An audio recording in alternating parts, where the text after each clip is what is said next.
और आइए शुरू करते हैं कवर स्टोरी।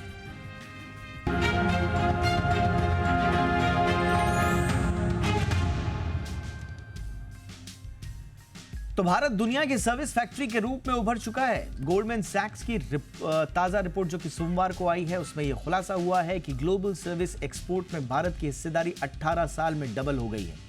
रिपोर्ट बताती है कि भारत में कंपनियों के राजस्व में इजाफा हुआ है, नई नौकरियां पैदा हुई हैं, आर्थिक वृद्धि और बढ़त भी हुई है। आज हम भारत की इसी उभरती ताकत का विश्लेषण करेंगे, चर्चा करेंगे। पहले आप ये रिपोर्ट देख लीजिए, फिर इसका विश्लेषण करते हैं खास मेहमान के साथ। एक तरफ जहां कई देश आर्थिक मंदी से जूझ रहे हैं, तो दूसरी तरफ भारत तरक्की की नई राहों पर दौड़ लगा रहा है। अब एक और ग्लोबल रिपोर्ट सामने आई है, जिसमें खुलासा हुआ है कि भारत दुनिया की सर्विस फैक्ट्री के रूप में उभर रहा है। ग्लोबल सर्विस एक्सपोर्ट में भारत की हिस्सेदारी 18 साल में डबल हो गई है। गोल्डमैन सैक ने India's rise as the emerging services factory of the world के नाम से ये रिपोर्ट जारी की है। इस रिपोर्ट के मुताबिक ग्लोबल कैपेबिलिटी सेंटर्स यानी GCC ने विस्तार में महत्वपूर्ण भूमिका निभाई है। GCCs प्रसार से रियल एस्टेट को बढ़ावा मिला। यही नहीं, GCC विस्तार से सर्विस निर्यात को भी बढ़ावा मिला। इससे आर्थिक विकास में बढ़ोतरी हुई है।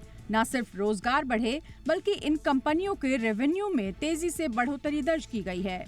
गोल्डमैन सैक की ताजा रिपोर्ट में कहा गया है, भारत में GCC का रेवेन्यू पिछले 13 सालों में 11.4% बढ़ा है, यानी लगभग 4 गुना बढ़ा है, जो साल 2023 तक $46 अरब हो गया है। इस दौरान GCC की संख्या 700 से 1580 हो गई है। इस क्षेत्र में लगभग 13 लाख कर्मचारी यानी 11.6% CAGR जुड़े हैं, जिससे साल 2023 में कुल कर्मचारियों की संख्या 17 लाख हो गई है। इस रिपोर्ट की माने तो अगले कुछ सालों में हाई वैल्यू वाले सर्विसेज में मजबूत भारत का सर्विस एक्सपोर्ट 2005 से लगभग 11% की सालाना दर के साथ 2023 में बढ़कर लगभग $340 अरब हो गया है। ये गुड्स इंपोर्ट ग्रोथ से भी ज्यादा है। कंप्यूटर सर्विसेज प्रमुख सब सेक्टर की बात करें तो ग्लोबल सर्विस एक्सपोर्ट में भारत की हिस्सेदारी 2005 में 2% से बढ़कर 2023 में 4.6% हो गई है, जबकि गुड्स इंपोर्ट में भारत की हिस्सेदारी 2005 में 1% से बढ़कर 2023 में 1.8% हो गई है। सर्विस सेक्टर में कंप्यूटर सर्विसेज प्रमुख सब सेक्टर बनी हुई है। ये 2023 में भारत के सर्विस एक्सपोर्ट का लगभग आधा हिस्सा है। हालांकि प्रोफेशनल कंसल्टिंग एक्सपोर्ट सबसे तेजी से बढ़ने वाला सेक्टर है। ब्यूरो रिपोर्ट, ज़ी मीडिया।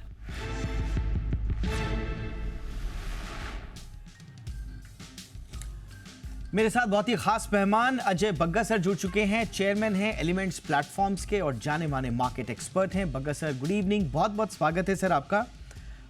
काफ़ी एनकरेजिंग रिपोर्ट है सर। पहले तो थोड़ा सा इसी पे ही बात कर लेते हैं। ये सर्विस, हालांकि हमारा ये कोर स्ट्रेंथ पहले से रही है, लेकिन ये जो बता रहे हैं कि बीते 18 साल में डबल कर दिया हमने ग्लोबल सर्विस एक्सपोर्ट, ये कितनी बड़ी अचीवमेंट है सर हमारे लिए? ये 3 तरह से बहुत अहम हो जाता है दीपक जी। एक है कि देखिए, गुड्स का जो एक्सपोर्ट है हमारा, वो इतना नहीं बढ़ा है, ना हमारा शेयर है इतना गुड्स का, तो सामान का हम नहीं बढ़ा पा रहे। और उसके सामने ये सर्विस एक्सपोर्ट जिस तरह से बढ़ा है, ये बहुत सराहनीय है। ये हमारा कैपिटल अकाउंट, ये balance of trade, balance of payment और करंट अकाउंट डेफिसिट, इन सबको भी एड्रेस करता है। भारत के लिए फॉरेन एक्सचेंज की अर्निंग लेके आता है। और तीसरी बात जो बहुत अहम है कि भारत का जो नेचुरल एडवांटेज है कि ट्रेंड मैन पावर अवेलेबल है बहुत लो कॉस्ट पे। और क्योंकि अब आप इंटरनेट क्या बैंडविड्थ इतना बढ़ चुका है कि आपके वर्कर्स कहीं भी बैठ के काम कर सकते हैं और उनको आप सर्टिफाई कर सकते हैं, चाहे यूएस का CPA सर्टिफिकेशन हो या कोई यूएस का सिक्योरिटीज मार्केट सर्टिफिकेशन हो। किसी भी तरह का सर्टिफिकेशन आप किसी भी वर्कर को करवा के उनको भारत जैसे लो कॉस्ट और high technological man power base की जगह पे आप उनको केंद्रित कर सकते हैं। ये दीपक जी, मैं बहुत ही फॉर्चुनेट था जी। कि सिटी बैंक में जब फ़ोन बैंकिंग चालू हुआ, तो मैं उस प्रोजेक्ट में था। फिर मैंने जी कैपिटल में काम किया, जहां प्रमोद भसीन ने सबसे पहला ये केपीओ, नॉलेज प्रोसेसिंग सेंटर आप ले लीजिए, बनाया था, जो अभी भी जेनपैक्ट के तौर पे चल रहा है 30 साल बाद भी। तो सैकड़ों भारतीय, 15 से 20 लाख भारतीयों को नौकरियां मिली हैं इसमें।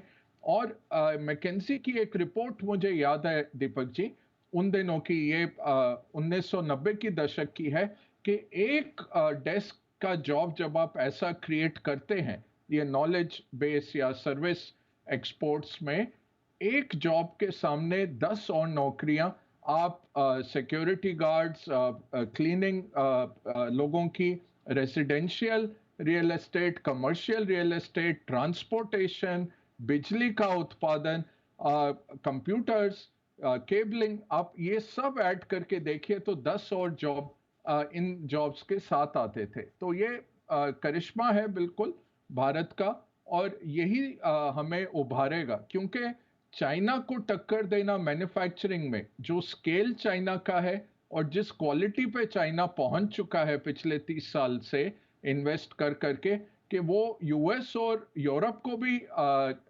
बहुत टक्कर दे रहा है क्वालिटी में। आप देखिए इलेक्ट्रिक व्हीकल्स में यूरोपियन देश अब 50% ड्यूटी लगाने की सोच रहे हैं। जो 20,000 यूरो की गाड़ी चाइना में बिकती है, चाइना वो आके 42,000 यूरो पे बेच रहा है, और वो फिर भी यूरोपियन उत्पादकों से कम वैल्यू पर है, कम प्राइस पर है। तो वो 50% की ड्यूटी की बात चल रही है यूरोप में अपनी कार इंडस्ट्री को बचाने के लिए। तो माहौल में भारत को मैन्युफैक्चरिंग में इतनी तादाद में जॉब्स क्रिएट करने, या फिर चाइना को टेक ऑन करना इतना आसान नहीं है, बट सर्विस एक्सपोर्ट में और कोई दुनिया भर में नहीं है। थोड़ा बहुत ईस्टर्न यूरोप वगैरह में है, ऑस्ट्रेलिया में है, वो बहुत छोटे पॉपुलेशन के देश हैं। हमारी तरह का 7-8 लाख के जो ग्रेजुएट निकलते हैं हर साल, उस तरह की टेक्निकल मैन पावर किसी और देश के पास नहीं है। ऑलराइट, अच्छा, हमारे बहुत सारे दर्शकों को ये भी लग रहा होगा कि हम ग्लोबल सर्विस एक्सपोर्ट की बात कर रहे हैं, उस पर भी पर्टिकुलरली जीसीसी का जो विस्तार हुआ है उस पर बात कर रहे हैं। तो जीसीसी क्या है, थोड़ा आपको ये भी बताते चले। देखिए, जो ग्लोबल कैपेबिलिटी सेंटर्स हैं, क्या बड़ी बड़ी जो मल्टीनेशनल कंपनीज हैं, वो जो भारत का जो वर्क फोर्स है, जो स्किल्ड है, कॉस्ट एडवांटेज हमारे यहाँ बहुत अच्छी है, हमको हमारे यहाँ सस्ता जो है वर्क फोर्स मिल जाता है, और जो सर्विस डिलीवरी की एक्सपर्टाइज है हमें, उसको लेवरेज करने के लिए मल्टीनेशनल कंपनीज अपनी अपने यहाँ पर एक तरह से सेंटर्स खोल देती हैं, और यही जीसीसी कहलाते हैं। सर, मैं करेक्ट हूँ सर? या बिल्कुल, देखिए, पहले ये शुरू हुए थे बिजनेस प्रोसेस आउटसोर्सिंग, तो बीपीओ बने थे, फिर ये केपीओ बने जब वैल्यू चेन में ऊपर गए। अब ये जीसीसी बन गए हैं कि हम उस तरह के लेवल पे पहुंच गए हैं कि जहां पे इक्विटी रिसर्च दुनिया भर की भारत से लिखी जाती है, जहां पर ट्रांसक्रिप्शन मेडिकल भारत से लिखी जाती है, जहां से आप देखिए जो टैक्स रिटर्न फाइलिंग है दुनिया भर की अब भारत से हो रही है। बहुत बड़े पैमाने पर ये नॉलेज वर्क अब यहाँ पे पहुंच गया है। बैंक्स और जो टेक्नोलॉजी कंपनियां हैं, उनके सेंटर्स तो बन ही गए थे। मुझे याद है जब मैं बेंगलोर में काम करता था, टेक्सास इंस्ट्रूमेंट्स का जो सेंटर था भारत में, बेंगलोर में उनका बहुत बड़ा दफ्तर था दीपक जी। उसने पेटेंट जो नंबर ऑफ पेटेंट्स जो भारत से निकले थे, वो उनके अमेरिकन ऑफिस से ज्यादा थे। आप फार्मा में देखिए, जितना जेनरिक फार्मा, ये जो क्रैम्स का जो बात करते हैं, तो उत्पादन करने वाले लैब्स मैक्सिमम भारत में है विश्व के। तो ये जीसीसी का जो बन गया है दौर, उसमें क्या हो रहा है कि आप भारतीय वर्कर को सर्टिफाई करवा रहे हैं कि वो उस तरह का काम कर पाते हैं, और फिर आप 24/7 सर्विस दे रहे हैं फ्रैक्शन ऑफ कॉस्ट पे। जो आपको हजारों डॉलर लगेंगे किसी बड़े देश में, डेवलप्ड मार्केट में वो करवाने में, उसके एक फ्रैक्शन में हम उनको करके दे रहे हैं। तो ये केवल कॉस्ट एडवांटेज नहीं है, बट नॉलेज एडवांटेज है और स्केल एडवांटेज आ गया है कि हमारे पास इतना बड़ा एक पूल बन जाता है कि हम लोगों को ऑफर कर सकते हैं कि आपको ठीक है, आपको 20 लोग चाहिए, 30 लोग चाहिए, आपके अकाउंट पे इतने लोग काम करेंगे और ये सर्विसेज आपको प्रदान करेंगे। मेरे भी कुछ बहुत करीबी दोस्त हैं दीपक जी, जो बिग फोर छोड़ के जिन्होंने 200-300 सेंटर्स के 200-300 लोगों के बहुत बड़े ऐसे जीसीसी खोल दिए हैं जहां पे वो बहुत हाई एंड काम कर रहे हैं, एनालिटिक्स का, मशीन लर्निंग का, डेटा एनालिटिक्स का, एआई का। इस तरह का काम अब हो रहा है भारत से, ये पूरा सर्विस एक्सपोर्ट्स के जरिए। ऑल राइट सर, अब थोड़ा सा चैलेंजेस की हम बात कर लेते हैं। इसमें एक तो रिसोर्स स्ट्रेस पे जो इन्होंने फोकस किया है। सिटी लाइक बेंगलुरु, अब कंप्यूटर सर्विस एक्सपोर्ट का तो ये हब है हमारे यहाँ, लेकिन यहाँ पर जो बीते दिनों हमने जो रैपिड ग्रोथ से जो इन्वायरमेंटल स्ट्रेस आया, पानी की कमी की हमने देखा, स्वाभाविक रूप से ये आईटी कंपनीज और जीसीसीज के पूरे इकोसिस्टम को प्रभावित कर रही हैं। तो भारत को ये भी देखना पड़ेगा कि जहाँ जहाँ हमारे रिसोर्स स्ट्रेस हैं, या तो अगर इतना सिग्निफिकेंट इनका कंट्रीब्यूशन होने जा रहा है हमारी जीडीपी में, जो कि प्रोजेक्टेड है शायद 10-11% हो जाएगा ओवरऑल जीडीपी में आगे चल के, तो उनके पेन पॉइंट्स को भी हमको सोल्यूशन देना पड़ेगा सर। देखिए, कोई ज्यादा सोल्यूशन आएगा नहीं। ये जो इंडस्ट्री बनी है, ये सरकार के बावजूद बनी है, सरकार के लिए नहीं बनी। नारायण मूर्ति जी वगैरह की अगर आप जीवनी पढ़े कि भाई पहला कंप्यूटर लाने के लिए भी 6-6 हफ्ते लगते थे। मुझे याद है जब आईपीओ हुआ था तो मुझे कॉल आया था जब इनका एडीआर लिस्ट हो रहा था कि हमारे बिल चुकाने और क्रेडिट कार्ड की लाइन खत्म हो गई है, तुम लाइन बढ़ा के दो तुरंत, और हमने बढ़वाई थी। तो ये कॉन्स्ट्रेंट्स में हमने बनाया है ये सब। अब ये जरूर है कि सरकारों को करना चाहिए, बट ये डिस्पाइट सरकारों होगा, और इससे क्या होगा, टीयर 2, टीयर 3, टीयर 4 शहरों में भी इस तरह के सेंटर खोलने पड़ेंगे। तो आपको केवल गुड़गांव या पुणे या बेंगलोर या हैदराबाद, चेन्नई में सीमित नहीं रहना होगा। आपको भुवनेश्वर जाना होगा, आपको कटक जाना होगा, आपको नासिक जाना होगा। और क्योंकि अब वाईफाई इतना स्ट्रांग हो गया, ब्रॉडबैंड कवरेज और जो केबलिंग हो गई है भारत में, ऑप्टिकल फाइबर पूरे देश में जो लग चुका है, और अब तो सैटेलाइट के थ्रू आएगा। तो सीरीज ऑफ सैटेलाइट भारत के होंगे या सैटेलाइट सर्विस प्रोवाइडर्स के होंगे, जो वायरलेस तौर पे आपको ब्रॉडबैंड कई जीबी का मिलेगा। तो आप कहीं से भी बैठ के, और लोग भी पसंद कर रहे हैं दीपक जी, कौन बॉम्बे में आज के दिन में काम करना चाहता है? हम फाइनेंशियल सर्विसेज वाले, हमारे लिए कोई और है नहीं उपयुक्त जगह काम करने की। बट अगर आप मैन्युफैक्चरिंग देखें तो काफ़ी हद तक मैन्युफैक्चरिंग चली गई पूना में, मैन्युफैक्चरिंग चली गई औरंगाबाद में, और नहीं तो गुजरात में। तो इस तरह से ये सर्विस एक्सपोर्ट्स भी मूव करेंगे जहां लोगों के लिए रहना आसान हो। और बॉम्बे आप क्रॉस करके मेनलैंड चले जाएं तो लैंड ही लैंड है आपके पास, और नया फिर आप बना सकते हैं। ये ज़रूर है, स्कूल, अस्पताल, एल्डरली केयर, सेफ्टी, ये सब चीज़ें होती हैं मुश्किल। इसलिए मैं कह रहा हूँ टीयर 2, टीयर 3, टीयर 4 इस तरह के शहरों से ग्रोथ आएगी। टीयर 1 से वो सब चोक्ड हैं, और आप ज़्यादा उम्मीद ना रखें कि सरकारें इनको कुछ हेल्प कर पाएंगी। ऑल राइट सर, क्योंकि मुझे लगता है कि जिस इकोनॉमी के नंबर्स के टारगेट लेकर हम चल रहे हैं, उसमें इतना सिग्निफिकेंट कंट्रीब्यूटर हमको नहीं भूलना चाहिए, और इसलिए सरकारों को आज नहीं तो कल कुछ ना कुछ तो नीतियां बनानी पड़ेगी। बट हाँ, आप सही कह रहे हैं सर कि जो एक्सपीरियंस हमारा रहा है, उम्मीदें बड़ी धूमिल सी नज़र आती हैं। बहरहाल एक और बड़ा इम्पॉर्टेंट सा एक स्ट्रेस पॉइंट है इस पूरे मसले का, और वो है skills sir. Future ready skills, ख़ास तौर से सर्विस एक्सपोर्ट्स के लिहाज से आप संतुष्ट हैं सर कि उस लिहाज से हमारे पास स्किल्स हैं? हार्डकोर जो मैन्युफैक्चरिंग के लिए स्किल्स चाहिए उनकी मैं बात नहीं कर रहा हूँ, लेकिन जो सर्विस एक्सपोर्ट्स के लिए जो चाहिए वो पर्याप्त हैं, या उसमें भी काम अभी और बाकी है सर? देखिए क्या होता है दीपक जी, जो भी आप कंपनियां देखें इस क्षेत्र में जो जीसीसी हैं, वो पहले 6 महीने बिलिंग नहीं कर पाती। तो अगर आज मैं किसी लड़के को या लड़की को लेता हूं किसी कॉलेज से, 6 महीने लगते हैं, हम ट्रेनिंग करते हैं उनकी, और फिर जाके वो बिलिंग आप शुरू कर सकते हैं।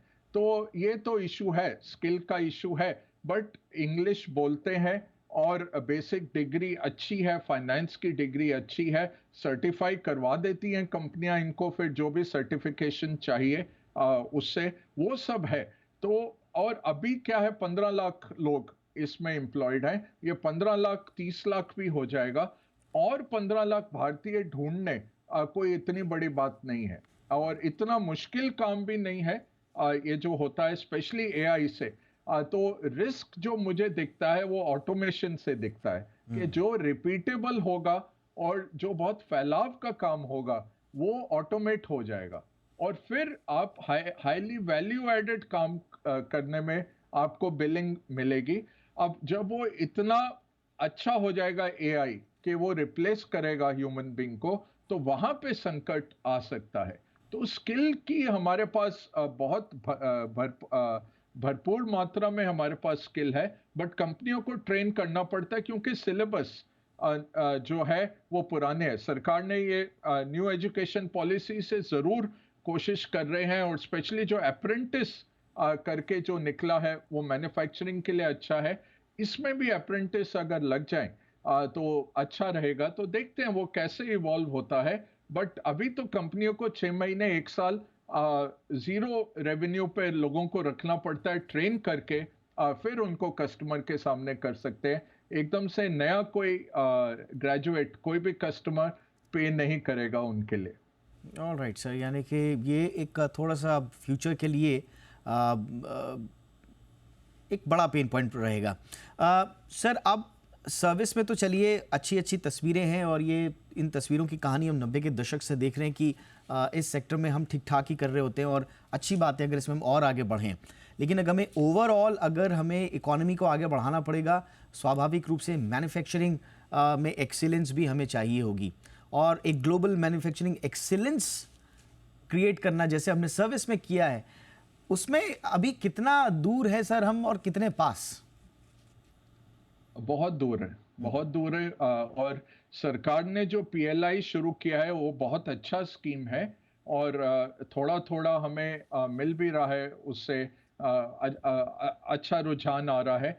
स्पेशली जो इंफ्रास्ट्रक्चर, इलेक्ट्रॉनिक्स, रेलवेज, डिफेंस, इन सब एरियाज में जो इंडिजिनाइजेशन हो रहा है, और वो बहुत अच्छा है। बट कैचअप है दीपक जी, और हम अभी 2007 के चाइना के जीडीपी पे बैठे हैं, तो बहुत पीछे हम रह गए, और ये अब चेंज करने के लिए पूरा आपको इकोसिस्टम चेंज करना है, जो इतना आसान नहीं है। तो ऊपर से सरकार से, केंद्रीय सरकार से बहुत प्रोत्साहन है, बट आप जब डिस्ट्रिक्ट लेवल और सिटी लेवल और फिर मोहल्ले लेवल आप जाते हैं, जो ब्यूरोक्रेसी बैठी है, वो रेड टेप बहुत जबरदस्त है। वो सैनिटरी इंस्पेक्टर आपसे पैसे लेके ही जाएगा। मैं एटीएम लगाया करता था, एटीएम में कोई पानी नहीं निकलता, कुछ प्रदूषण नहीं होता, वो आके सीज कर दिया करते थे कि आपने वो किया है पोल्यूशन। उनको समझाने के लिए कि भाई ये तो एटीएम सेंटर है बैंक का, उन दिनों की, मैं 90 की दशक की बात कर रहा हूँ। आपने अगर वो लगाई, आपकी होर्डिंग लगाई, जो बैंक का साइन बोर्ड जिसको हम ब्लू वेव कहते थे अपना, उसमें आप बिजली खर्च रहे हैं, लोगों को परेशानी हो रही है, कोई लेबर इंस्पेक्टर कोई भी आके आपका ताला लगा सकता था। तो वो ऑन द ग्राउंड अभी भी मुश्किलात हैं एंटरप्रेन्योर्स के लिए, इतना आसान काम नहीं है। और वहाँ चाइना बैठा है जो सब कुछ आपको, टेस्ला की फैक्ट्री 1 साल में लगा के दे देता है। वो आप इंडियन एंटरप्रेन्योर से पूछे भाई कितना टाइम लगा, बोले 6 महीने में बिल्डिंग बना दीजिए, आपको किस किस तरह के लोग चाहिए आप हमें बताओ, हम आपको हायर करके वो लोग दे देंगे, और आपका प्लग एंड प्ले, आप चालू करो काम। इस तरह का काम होता है। वियतनाम देखिए, वियतनाम के पास अब जगह नहीं बची और ऑफिस बनाने की और फैक्ट्रियां बनाने की, उनको अब गांवों की तरफ जाना पड़ रहा है, बट इतना जबरदस्त उनका प्रो बिजनेस है। यहाँ तो हर पॉलिटिशियन उठ के वेल्थ क्रिएटर को गाली देता है, और वही देख के फिर जो पेटी ब्यूरोक्रेसी है वो लगा हुआ है अपने पैसे ऐंठने, ये नहीं देखने के देश के लिए अगर कुछ काम हो रहा है, नौकरियां बन रही हैं, तो वो भारत में बहुत बड़ा प्रॉब्लम है अभी भी। बड़ी कंपनियां उसको झेल सकती हैं, टॉप 1000 कंपनियां आराम से उसको हैंडल करती हैं। उसके नीचे आप जाइए तो एमएसएमई वगैरह के लिए बहुत ही कठिन कार्य रहता है। एब्सोल्युटली सर, एक तरफ हमारे पास एक साफ सुथरी उजली और एक मच ब्राइटर पिक्चर है देश की तरक्की की, लेकिन उसके कुछ स्याह पहलू भी हैं जो सच में ग्राउंड रियलिटी है आज भी, अनफॉर्चुनेटली, जिनका जिक्र बग्गा सर ने किया। थैंक यू सर, इस पूरे मुद्दे को समझने में हमें बहुत आसानी हुई। आपके साथ जब भी वार्तालाप होता है तो पिक्चर क्लियर हो जाती है। आज भी आपने बहुत अच्छे से समझाया। Thank you so much sir, वक्त निकालने के लिए आपका।